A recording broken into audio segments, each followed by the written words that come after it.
Hello बच्चों, good morning. तो आज हम लाइट का वीडियो नंबर 4 बनाने जा रहा हूँ। तो इस चैनल का नाम है क्वालिटी फिजिक्स और इसे लाइक और सब्सक्राइब करते रहे। तो आगे बढ़ाते हैं, जिसमें हम सीखेंगे, पिछले लेक्चर में सीखा था जहाँ तक वक्रता त्रिज्या फोकस दूरी की दो गुनी होती है। वक्रता त्रिज्या फोकस दूरी की दो गुनी होती है। ये हमारा वक्रता त्रिज्या है, ये यहाँ से यहाँ तक हो गया वक्रता त्रिज्या। इसको हम आर बोलेंगे, और यहाँ से यहाँ तक हो गया मेरा फोकस दूरी, जिसे हम एफ बोलेंगे। तो आर बराबर 2f होता है। इसे हम लोग प्रूफ करेंगे, सिद्ध करेंगे। आर बराबर 2f। तो इसी पिक्चर को फिर से एक बार ड्रॉ करते हैं, ताकि समझने में सुविधा हो, इसलिए इस पिक्चर को 2 बार ड्रॉ करते हैं। यहाँ पर सी है, यहाँ एफ है। इनफाइनाइट से एक रे आई और रे टकराने का कहाँ से निकलेगी? फोकस से। इनफाइनाइट से रे जब भी आएगी तो फोकस से, और इस पॉइंट को बी मैंने माना, और यहाँ से यहाँ तक की दूरी हो गई। इसे आप बोलेंगे अभिलंब। इसे क्या बोलेंगे? अभिलंब। इस लाइन को अभिलंब बोलेंगे। वक्रता केंद्र से दर्पण की ओर जो लाइन जाती है, यानी CB, कोई भी दर्पण की ओर कोई भी लाइन जाएगी वो सारी अभिलंब कहलाएगी। जैसे ये हमारा F है, ये C है, तो वक्रता की ये भी अभिलंब, ये भी अभिलंब, ये भी अभिलंब, और अभिलंब से जाने वाली किरण अभिलंब से ही लौटती है। मैंने पिछले लेक्चर में बताया था कि अभिलंब से जाने वाली किरण अभिलंब से ही लौटती है। अभिलंब से जाने वाली किरण अभिलंब से ही लौटती है। तो यहाँ पर मेरा एक अभिलंब बन गया, और ये हो गया मेरा आपतित किरण, और ये हो गया परावर्तित किरण। आपतित किरण के साथ जो कोण बनेगा, ये कोण, ये एंगल ऑफ इंसिडेंस यानी I, और ये कोण हमारा R हो गया। एंगल ऑफ इंसिडेंस और ये मिटा रहा हूँ, ये वाला दिखने में मुझे दिक्कत हो रही है। यहाँ समझ लें, ये अभिलंब, ये भी अभिलंब, ये भी अभिलंब, तीनों अभिलंब है। यानी अभिलंब से होकर जाने वाली किरण वापस अभिलंब से ही वापस आती है। अभिलंब का अंग्रेजी होता है नॉर्मल। अभिलंब से जाने वाली किरण वापस अभिलंब से ही आती है। तो I is equal to R, आपतित किरण, और ये परावर्तित किरण। ये आपतित किरण, और ये परावर्तित किरण। ये आपतन है कोण, ये परावर्तन कोण। आपतन कोण और परावर्तन कोण। इसका इस एंगल का नाम मैंने 1 रख दिया, इसका 2 रख दिया, और इसका 3 रख दिया। तो हम यहाँ पे लिख सकते हैं, ऊपर वाले को मिटा रहा हूँ, इसको उतार लेंगे, कॉपी पर राइट डाउन जैसे किया हुआ वैसे ही कर लेंगे।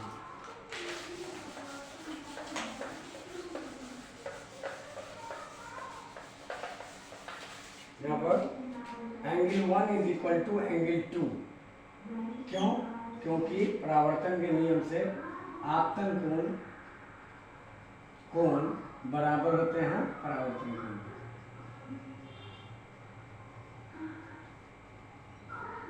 आपतन कोण बराबर होते हैं परावर्तन कोण। तो एंगल 1 बराबर है 2 के। और यहाँ पर एक चीज और समझना है कि 2 लाइन है, इसका नाम B रख दिया, इसका नाम C है, ये इसका नाम A रख देता है, और इसका नाम पॉइंट पोल है, ये ध्रुव है, तो ध्रुव का नाम P रख देता है।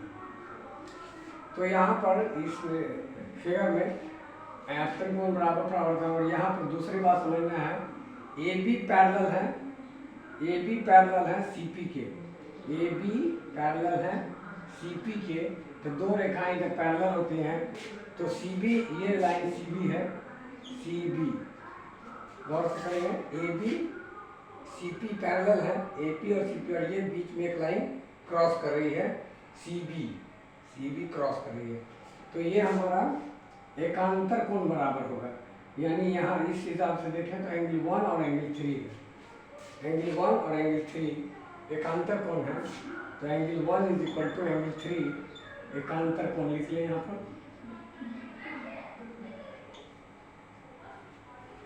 Angle 1 is equal to angle 3 एकांतर कोण है, इसीलिए एंगल 1, तो एंगल 1 1 2 के बराबर है, 1 3 के बराबर है, इसीलिए 2 भी 3 के बराबर होगी, एंगल 2 भी 3 के बराबर ही होगी। अब एंगल 2 3 के त्रिभुज में, जब ये त्रिभुज है, त्रिभुज में अगर एंगल यहाँ है, ए एंगल बी है, बी और ये सी है, तो A angle A is equal to angle B अगर है, सॉरी यहाँ पर 1 2 दे देता हूँ और इसका नाम देता हूँ A B C. Angle 1 is equal to angle 2 है, एंगल 2 है तो ए सी बराबर सी बी, ऐसा होगा, ऐसा होगा त्रिभुज के नियम से। ये हो गया त्रिभुज के नियम से, त्रिभुज के नियम से एंगल 1 त्रिभुज के नियम से ये एंगल 1 है, ये 2 है, तो एंगल 1 बराबर एंगल 2 हो तो ए बी सी, तो ए सी बराबर सी बी होगा, ए सी बराबर सी बी होगा। त्रिभुज के नियम से एंगल ये ए सी बराबर सी बी होगा, ठीक है। तो इस एंगल में, इस त्रिभुज में ध्यान देंगे, ट्रायंगल सी, ये बी है, triangle C B F, triangle C B F में देखिए ऐसा है, ट्रायंगल सी बी एफ में ये 3 है एंगल और ये एंगल 2 है, तो ये दोनों अगर एंगल बराबर हैं तो निश्चित रूप से ये लाइन्स भी बराबर होंगी, यानी ये लाइन्स और ये लाइन्स दोनों बराबर होंगी। तो त्रिभुज के नियम से ये अगर बराबर हैं तो इसीलिए क्या चीज बराबर हो जाएंगे, सी एफ और एफ बी, सी एफ बराबर एफ बी। इसको हम इक्वेशन नंबर 1 डाल देते हैं, सी एफ बराबर एफ बी, ठीक है। अब देखिए द्वारक छोटा होने के कारण, इसको मिटा कर लिखता हूँ फिर से, इसको लिख लेंगे यहाँ तक, पहले यहाँ तक उतार लें। अब द्वारक छोटा होने के कारण क्या होता है, यहाँ पे लिख रहा हूँ मिटा के, इसको उतार लेंगे, उंगली से उतार लिया होगा। द्वारक छोटा होने के कारण, द्वारक मान लीजिए दर्पण की चौड़ाई बहुत कम हो, तो एफ यहाँ से एफ बी ये है और एफ पी ये है, तो क्या द्वारक छोटा होने के कारण, यानी एपर्चर छोटा होने के कारण, द्वारक छोटा है या एपर्चर बोले छोटा है, इसीलिए एफ बी बराबर एफ पी, इक्वेशन नंबर 2 लिख दें, एफ बी बराबर एफ पी, इस ट्रायंगल में हो गया, द्वारक छोटा है इसीलिए एफ बी। अब यहाँ से समीकरण 1 और 2 से, 1 और 2 से देखिए, एफ बी बराबर एफ पी, सी एफ बराबर एफ बी, तो सी एफ बराबर एफ बी बराबर एफ पी है, यानी मैंने लिखा सी एफ बराबर एफ पी, सही है। 1 और 2 से आप देख लीजिए, सी एफ बराबर सी, यहाँ से ये वाला हिस्सा इसके बराबर, ये वाला हिस्सा इसके बराबर, ये वाला हिस्सा इसके बराबर। अब हम मैं सी पी के 2 टुकड़े करूँगा, तो C F plus F P, तो सी पी बराबर C F plus F P, और सी एफ और एफ पी बराबर है, इसीलिए सी पी बराबर F P plus F P, तो ये सी पी बराबर 2 एफ पी, और मैंने पिक्चर में दिखा रखा था सी पी जो है ये आर के बराबर है, ये सी पी आर के बराबर है, और F P S small F यानी फोकस लेंथ के बराबर है, फोकल लेंथ यानी फोकस दूरी, और ये वक्रता त्रिज्या, तो सी पी की जगह आर रख दिया और 2f प्रूफ।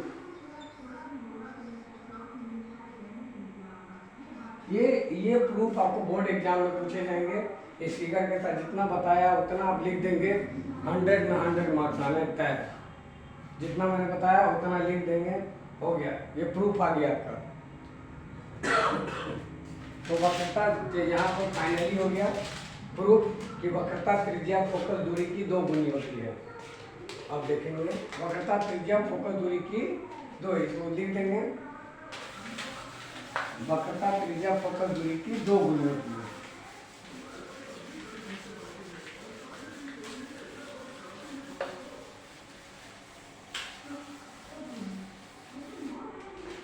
अब आप समझते हैं कि अवतल दर्पण में प्रतिबिंब का बनना। तो विभिन्न अलग अलग, जैसे समतल दर्पण में वस्तु दूरी बढ़ाएंगे। समतल दर्पण है ये, समतल दर्पण में ये वस्तु दूरी है तो प्रतिबिंब दूरी यहाँ है। और अवतल दर्पण में वस्तु दूरी अगर बढ़ेगा, अगर समतल दर्पण में वस्तु दूरी को बढ़ाइएगा, इतना दूर कर दिया तो प्रतिबिंब भी थोड़ा दूर अंदर की ओर बनेगा। तो जैसे जैसे अलग अलग वस्तु पोजीशन के लिए प्रतिबिंब का पोजीशन अलग अलग है। प्रतिबिंब वस्तु की स्थिति के हिसाब से प्रतिबिंब की स्थिति है, यानी वस्तु की स्थिति अगर बढ़ाएंगे तो प्रतिबिंब भी पीछे की ओर बढ़ता जाएगा, वस्तु की स्थिति घटाएंगे तो प्रतिबिंब भी घटता जाएगा। यही चीज़ अब मुझे अवतल दर्पण में करके देखना है कि अलग अलग स्थिति में क्या पोजीशन आता है, अलग अलग स्थिति में क्या पोजीशन आता है। यानी कि पहला केस वन अवतल दर्पण में ये F है और ये C है। वस्तु कहाँ है? वस्तु वक्रता केंद्र से बाहर कर दीजिए। मैंने बाहर कर दिया। वस्तु वक्रता केंद्र से बाहर है। तो प्रतिबिंब कहाँ बनेगा? एक लाइन ले जाएंगे हॉरिजॉन्टल, जो फोकस से पास कर जाएगा। एक लाइन लेगा हॉरिजॉन्टल, जो फोकस से पास कर गया। आपतित किरण कैसे लेगा? पहला पॉइंट आपतित किरण, ध्यान देंगे। पॉइंट 1 आपतित किरण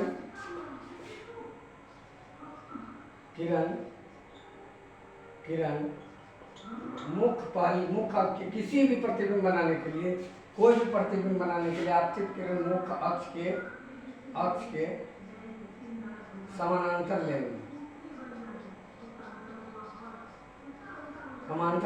एक किरण आपतित किरण मुख्य अक्ष के समानांतर लिया, समानांतर लेंगे, मुख्य अक्ष के समानांतर लेंगे। और दूसरी आपतित किरण 2 किरण लेंगे। आपतित किरण C से जाएगा, यानी वक्रता केंद्र से होकर जाती है। वक्रता केंद्र या फोकस से जाएगी, फोकस बिंदु से जाएगी।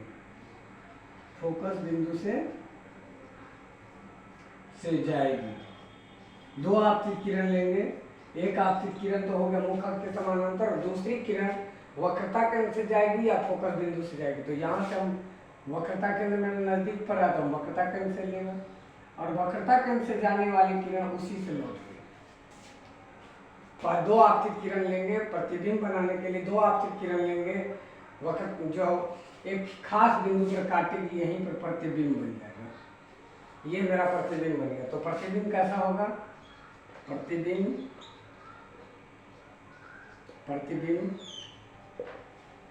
वस्तु से छोटा, पहला पॉइंट वस्तु से छोटा।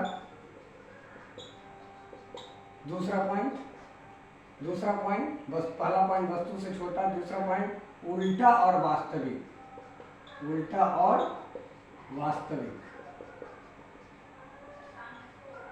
पिछले वीडियो में मैंने बताया था कि पिछले वीडियो को सही से देखते हुए चले आएंगे तो इसको समझने में थोड़ा सुविधा होगी। उल्टा और वास्तविक प्रतिबिंब बनेगा। और तीसरा कंडीशन है, प्रतिबिंब कहाँ बनेगा? वक्रता केंद्र और फोकस के बीच में। वक्रता केंद्र और फोकस के बीच में।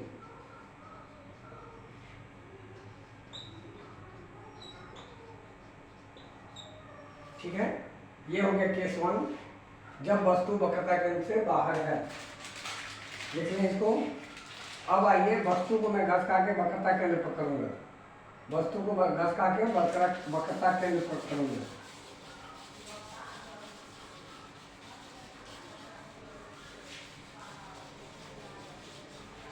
वस्तु को घटता के वक्रता केंद्र पर कर दूंगा। ये मेरा दर्पण हो गया,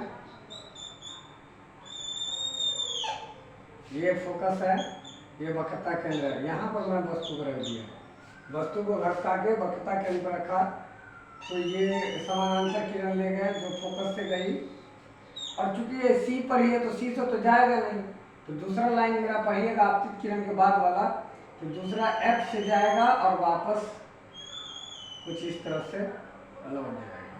थोड़ा लाइन टेढ़ा हो गया है।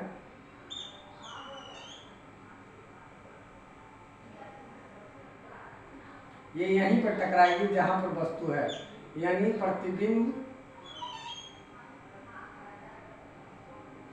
एक लाइन इधर से लेंगे, वापस इधर से एक लाइन ऐसे लेंगे और वापस इधर से। मेरे साथ साथ अगर बनाना चाहते हैं तो यहाँ पर ड्रॉ कर रहा हूँ, साथ साथ बनाए। ये वक्रता केंद्र है सी और ये एफ, लाइन पैरेलल लिया, फोकस से गया, फोकस से गया और लाइन पैरेलल होकर यहाँ काट दिया। ठीक है, वही पिक्चर बना हुआ है।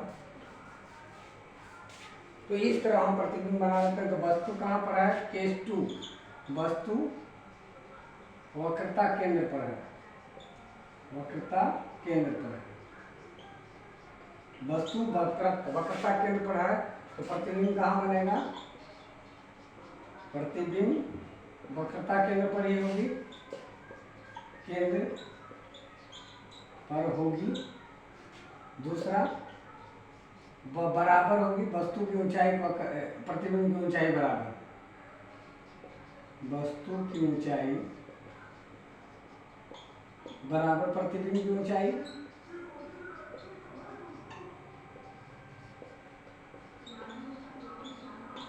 तीसरा पॉइंट होगा वस्तु वास्तविक और उल्टा, वास्तविक और उल्टा। ये 2 कंडीशन हो गए। इस तरह से आज 6 कंडीशन बनेंगे, 6 आपको याद रखने हैं। ये 2 कंडीशन हो गए। मैं तीसरा कंडीशन लिखने जा रहा हूँ, जब वस्तु और वक्रता केंद्र और फोकस के बीच में होगी, वस्तु वक्रता केंद्र और फोकस के बीच में होगी।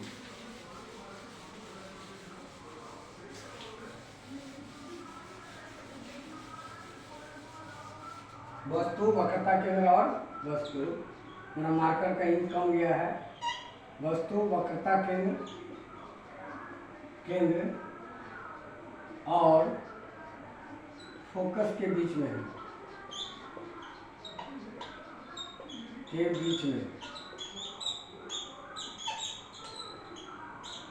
तो कहाँ ये केस 3 हो गया, ये केस 3 वस्तु वक्रता केंद्र और फोकस के बीच में। ये मेरा हो गया फोकस और ये हो गया वक्रता केंद्र। तो ये बीच में डाल दिया वस्तु को, एक लाइन सीधा ले गया, फोकस से पास कर गई। दूसरा लाइन या तो सी से ले जाए या फिर फोकस से ही ले जाता हूँ। ये मेरा प्रतिबिंब बन गया जो वक्रता केंद्र से बाहर है। तो प्रतिबिंब कहाँ हो जाएगा? प्रतिबिंब देखिए वस्तु यहाँ है सी और एफ के बीच में, तो कहाँ बनेगा?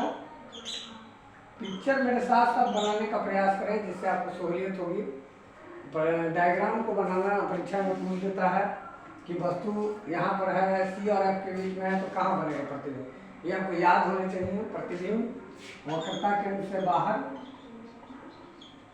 केंद्र से बाहर, बाहर पहला। दूसरा पॉइंट उल्टा और वास्तविक, वास्तविक याद रखें, उल्टा प्रतिबिंब हमेशा ही वास्तविक होगा, उल्टा और वास्तविक। तीसरा वस्तु से बड़ा, प्रतिबिंब का आकार कैसा होगा? वस्तु से बड़ा। ये 3 केस हो गए आपके, पहला, दूसरा, तीसरा। अब आइए इसको नोट करेंगे। चौथा केस, प्रतिबिंब बनाने का तरीका समझ में आया। प्रतिबिंब बनाने का तरीका हुआ, पहला 2 आपतित किरण लेंगे। प्रतिबिंब बनाने का तरीका 2 आपतित किरण लेंगे। पहला मुख्य अक्ष के समानांतर जाएगी, दूसरा या तो फोकस से जाएगी या वक्रता केंद्र से जाएगी। वो डिपेंड करता है वस्तु के पोजीशन पर। अगर वक्रता केंद्र से ले जाना संभव है तो वक्रता केंद्र से ले जाएं, अगर फोकस से ले जाना संभव है तो फोकस से ले जाएं। दोनों ही स्थिति सही और बिल्कुल सही है। तो केस 4 आ गया। केस 4, जब वस्तु फोकस पर है, फोकस पर है, कहाँ बनेगा प्रतिबिंब? प्रतिबिंब अनंत पर बनेगा। फोकस पर जैसे ही वस्तु को रखेंगे प्रतिबिंब अनंत पर बनेगा। देखें,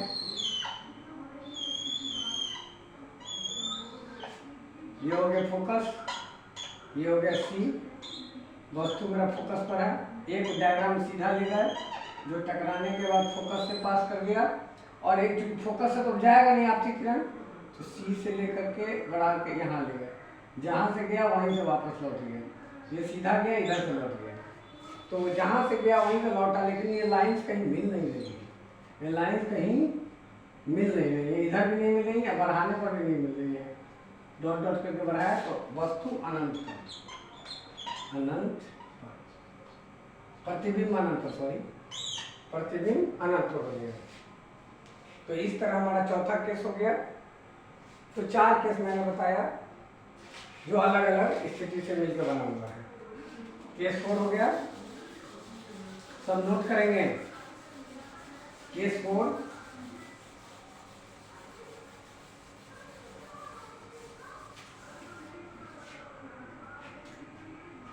केस 5। एक बार थोड़ा 2 मिनट का समय दो, मुझे मार्कर लाना है।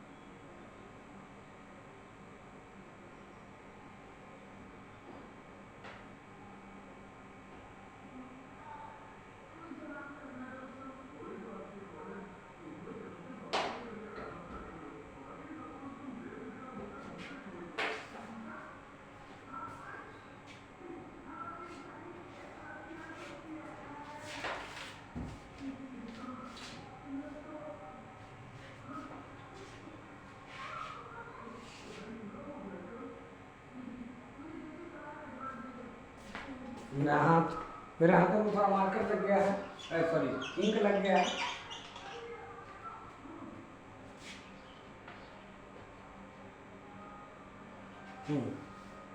आइए केस 5। केस 5 में है कि वस्तु जब फोकस के अंदर हो, या वस्तु पहले इनफाइनाइट पर, वस्तु अनंत पर है, अनंत पर है, वस्तु जब अनंत पर होगा तो प्रतिबिंब कहाँ बनेगा? फोकस पर। प्रतिबिंब फोकस पर बनेगी, फोकस पर बनेगी। यानी एक पैरेलल लाइन लाए और सीधा ये फोकस से पास कर दिया, वस्तु अनंत से आया, फोकस पर पास कर, तो प्रतिबिंब फोकस पर बनेगी। पहला, दूसरा बहुत ही छोटा हो गया, बहुत छोटा प्रतिबिंब, और तीसरा में वास्तविक और उल्टा, वास्तविक और उल्टा। इसको आप इस तरह से भी ड्रॉ कर सकते हैं। इनफाइनाइट से रे आई, इनफाइनाइट से रे आई, इनफाइनाइट से रे पैरेलल रे आई, और यहाँ पर काटा, ये प्रतिबिंब बना, फोकस बिंदु ये भी हो गया एफ। तो वस्तु 3 पॉइंट हो गए, इसमें भी फोकस पर बनेगी, बहुत छोटा बनेगी और वास्तविक बनेगी। ये आया आपतित किरण, इधर से लौटा, ये आपतित किरण इधर से लौटा, ये आपतित किरण, ये आपतित किरण इधर से लौटा। 3 आपतित किरण को मैंने समानांतर लिया। ये फोकस, ये एफ और ये एफ दोनों सेम प्लेन में होंगे, पिछले बार वीडियो में मैंने दर्शाया है। तो इस तरह मेरा केस 5 हो गया। अब आइए आखिरी केस है, केस 6, जिसमें वस्तु फोकस के अंदर होगी, जिसमें वस्तु फोकस बिंदु के अंदर होगी। ये हो गया हमारा मिरर, दर्पण, फोकस, ये सी। मेरा वस्तु और फोकस के अंदर है। वस्तु कहाँ है? K6। वस्तु फोकस के अंदर है, फोकस बिंदु के अंदर है। इस कंडीशन में एक लाइन लिया हॉरिजॉन्टल, जो टकराने के बाद कहाँ जाएंगी? फोकस से। और दूसरा लाइन लेंगे सी से, जो मिरर पर चली जाएंगी और इसके पीछे बढ़ाए गए भाग पर मिल जाएंगी, यानी प्रतिबिंब काल्पनिक हो जाएगा। एक ही कंडीशन ऐसा है जिसमें प्रतिबिंब, अवतल दर्पण में एक ही ऐसा सिचुएशन है जिसमें प्रतिबिंब काल्पनिक है, प्रतिबिंब काल्पनिक है, पीछे बनेगा। यही एक कंडीशन है, सिर्फ यही एक कंडीशन। जब फोकस के अंदर होगा तो प्रतिबिंब कैसा होगा? प्रतिबिंब काल्पनिक और सीधा। काल्पनिक हमेशा सीधा ही बनेगा। दूसरा पॉइंट, वस्तु से बड़ा, प्रतिबिंब का आकार वस्तु से बड़ा, वस्तु से बड़ा। तीसरा पॉइंट होगा वस्तु से बड़ा, काल्पनिक, सीधा। और तीसरा पॉइंट क्या होगा? दर्पण के पीछे बनता है, दर्पण के पीछे। काल्पनिक जब भी होगा दर्पण के पीछे ही होगा, ये बात भी ध्यान रखना है। वस्तु काल्पनिक होगा तो दर्पण के पीछे ही बनेगा। इस तरह हमारे 6 केस हुए अवतल दर्पण में, जिसमें आपने सीखा कि अलग अलग पोजीशन पर अलग अलग प्रतिबिंब बनते हैं। सबसे पहला वक्रता केंद्र से बाहर है। देखिए हम याद करा देते हैं 6 केस को एक शॉर्टकट में 6 केस आपको याद रखने हैं।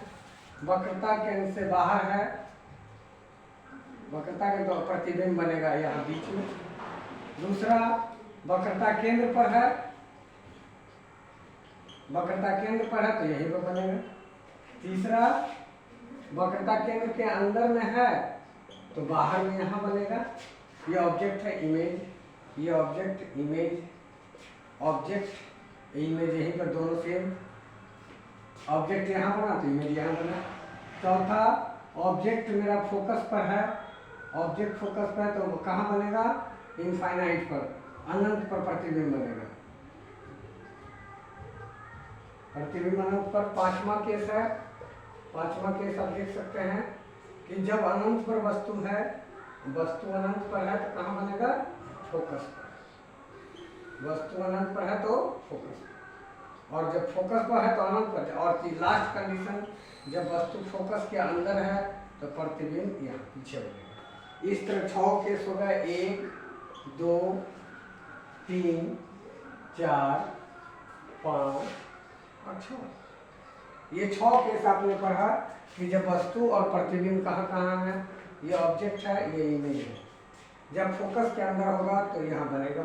इस तरह 6 केस आपने पढ़ा। अभी भी शॉर्टकट में ये देख लें, वस्तु बाहर तो प्रतिबिंब अंदर, वस्तु अंदर गया प्रतिबिंब बाहर, वक्रता केंद्र पर है तो वहीं पर, फोकस पर है अनंत पर, अनंत पर है तो फोकस पर, फोकस पर है तो अनंत पर, अनंत पर है तो फोकस पर, और बगैर फोकस के अंदर है तो पीछे बनेगा।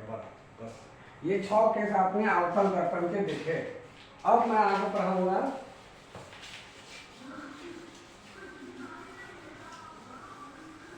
ये 6 केस आपको याद रखने हैं, एकदम ठोस रूप से याद रखने। ये परीक्षा में अवश्य डायग्राम के साथ पूछता है तो आपको याद रखने होंगे। अब उत्तल दर्पण में बनने वाले प्रतिबिंब, उत्तल दर्पण में बनने वाले प्रतिबिंब, देखिए आलस नहीं करें और यहाँ से नोट्स बनाते जाएं। नोट्स में पीडीएफ में भी डाल सकता हूँ, लेकिन क्या है पीडीएफ में डाला हुआ नोट्स उतर जाता है, लेकिन उसको फिर दोबारा बच्चे देखते नहीं। अगर इससे अपने से नोट्स बनाएंगे वो हमेशा के लिए आपको याद रह जाएगा, फिर भुलाएगा नहीं, दोहराने में जल्दी याद होगा। इसीलिए खुद से नोट्स बनाएं। बनने वाला पर एक ही कंडीशन है, इसमें ओनली कम केस है, ओनली वन केस मान के चल सकते हैं। सिर्फ फोकस बिंदु पर रहेगा तो इनफाइनाइट बनेगा, इसके अलावा बाकी सब एक ही जगह बनेगा। वस्तु कहीं भी है, अनंत वस्तु अनंत और ध्रुव के बीच है, ध्रुव के बीच है, वस्तु अनंत और ध्रुव के बीच में है। ये मेरा उत्तल दर्पण हो गया, वस्तु अनंत और ध्रुव के बीच में है। तो एक लाइन सीधा ले जाएंगे जो ऐसे घूम के जाएगा, ये पीछे बढ़ाएगा भाग पर फोकस पर काटेगा। ये भी फोकस है, उत्तल दर्पण का फोकस, उत्तल दर्पण का फोकस दाहिना, अवतल दर्पण का फोकस बायां। ये फोकस से जाएगा। और एक दूसरा यहाँ पर मैं सी ले लेता हूँ, सेंटर ऑफ कर्वेचर यानी कि वक्रता केंद्र है। तो वक्रता केंद्र से मिला दीजिए एक लाइन को, जो वक्रता केंद्र से जाती है वो यहीं से लौट जाएगी, पीछे में मिलती हुई प्रतीत होगी, पीछे में मिलती हुई प्रतीत होगी। हमारा इमेज यहाँ बनेगा। तो प्रतिबिंब कैसा बना, ध्यान से प्रतिबिंब बना लेंगे, ये डायग्राम अवश्य बनाएंगे। प्रतिबिंब कैसा बना, सीधा और काल्पनिक। दूसरा पॉइंट, वस्तु से छोटा और तीसरा पॉइंट सीधा काल्पनिक, वस्तु से छोटा और दर्पण के पीछे बनता है, दर्पण के पीछे। तो इसमें केवल एक केस है जो यहाँ पर अब समझ में आ गया होगा, ये एक केस है। सिर्फ दूसरा केस ये बनता है कि फोकस पर आएगा तो अनंत पर होगा। मेन ये केस है उत्तल दर्पण में बनने वाले प्रतिबिंब। तो प्रतिबिंब बनाने के लिए दो आपतित किरणें लेनी है फिर से।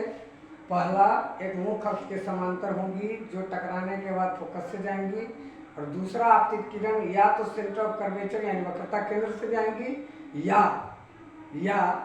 फोकस से होकर जाएंगी जो मुख्य अक्ष के समांतर हो जाएंगी, फोकस से होकर जाएंगी जो मुख्य अक्ष के समांतर हो जाएंगी। यानी पहला निश्चित रूप से मुख्य अक्ष के समांतर आपतित किरण लेंगे फर्स्ट, और सेकंड वाला या तो फोकस से जाएगी जो मुख्य अक्ष के समांतर हो जाएगा, या वक्रता केंद्र से जाएगी जो वक्रता केंद्र से ही लौट जाएगी।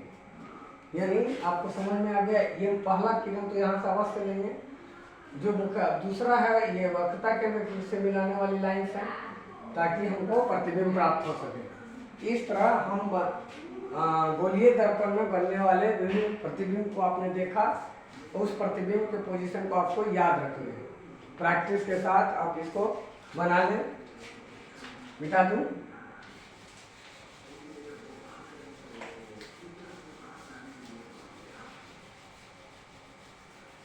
ये 6 केस आपने अवतल दर्पण में सीख लिया। अब आता है अवतल दर्पण में बनने वाले प्रतिबिंब समझ गए, उत्तल दर्पण में अब आता है अवतल दर्पण के उपयोग। अवतल दर्पण के उपयोग कहाँ होते हैं अवतल दर्पण के उपयोग? तो चूंकि अवतल दर्पण फोकस के अंदर कोई वस्तु रखते हैं, यानी अवतल दर्पण के काफी नजदीक वस्तु रखिएगा, वो फोकस के अंदर आ जाएगी और उसका प्रतिबिंब काल्पनिक और बड़ा बनेगा। तो बड़ा जब बनेगा तो हम उसका उपयोग डेंटिस्ट लोग दांत को उखाड़ने के लिए बहुत नज़दीक से दांत को देखते हैं, जिससे दांत का प्रतिबिंब बड़ा बनता है और उससे उनको सुविधा होती है। तो पहला हो जाएगा use of dentist, use by dentist यानी दांत के डॉक्टर के द्वारा, दांत के डॉक्टर के द्वारा।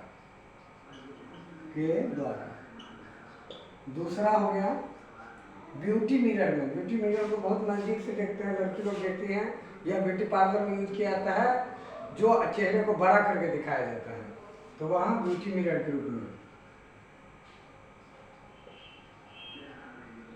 दूसरा सबसे बड़ा उपयोग इसका है कि जब अवतल दर्पण के फोकस बिंदु पर बल्ब रखेंगे, बल्ब,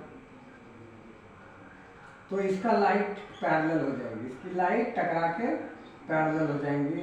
जैसे ये कहाँ यूज होगा? टॉर्च में। कहाँ यूज होगा? तीसरा टॉर्च में, जिसमें समानांतर हो जाती हैं। दूसरा, चौथा में हेडलाइट में। ये आपके अवतल दर्पण के उपयोग होगा, ये आपके अवतल दर्पण के उपयोग होगा। अब है उत्तल दर्पण के उपयोग। उत्तल दर्पण में का उपयोग मुख्य रूप से साइड मिरर के रूप में, जैसे मोटरसाइकिल के साइड में जो ग्लास लगा होता है जिससे हम पीछे का पिक्चर, ट्रक का फोटो, बस का पिक्चर देखते हैं, जो छोटा करके दिखाया जाता है ताकि हम ज़्यादा बड़ा रेंज देख सकें। तो साइड मिरर हो गया उत्तल दर्पण यानी कॉन्वेक्स मिरर, और मेन हेडलाइट का जो शीशा हो गया वो हो गया कॉनकेव मिरर यानी अवतल दर्पण। तो ध्यान रखेंगे उत्तल दर्पण का उपयोग,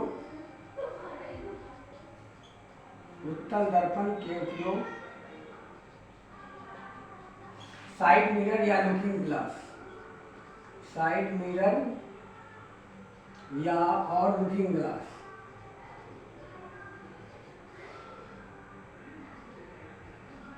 इसमें दो उपयोग किया जाता है।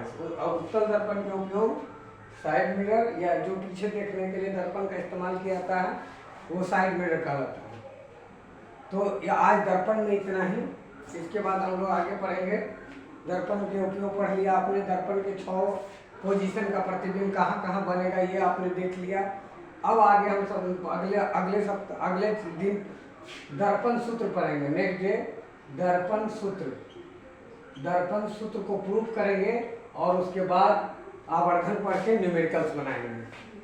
अब आपका मिरर कंप्लीट होने वाले, अगले लेक्चर में उम्मीद है हो जाएगा मिरर कंप्लीट।